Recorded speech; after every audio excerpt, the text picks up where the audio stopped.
Najteži kviz ikad. Brži od svjetlosti. Uz Max Flu potpuno rješenje.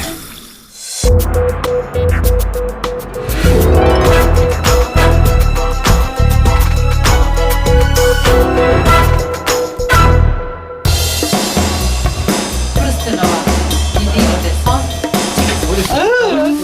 Dobar dan. Dobro spavao.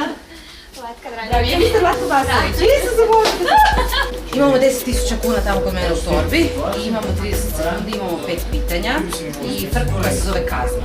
Svjedoci, piće ocrt.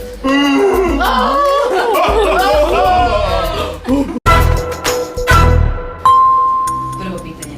U kojem će se gradu održati sljedeće zimske olimpijske igre?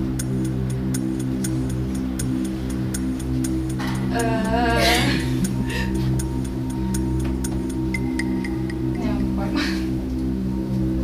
Mislim da je to netočno. Mislim da je to netočno. Zlatka moja. To sad počinje uskoro. Vancouver. Vancouver. Živjeli? Sad ne mogu onda za stvarno krenuti.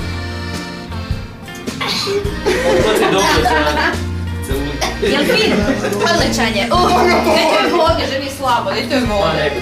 Nešto, šećera.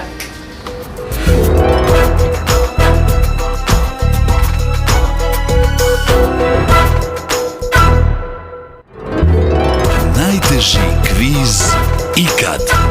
Brži od svjetlosti. Uz Max Flu potpuno rješenje.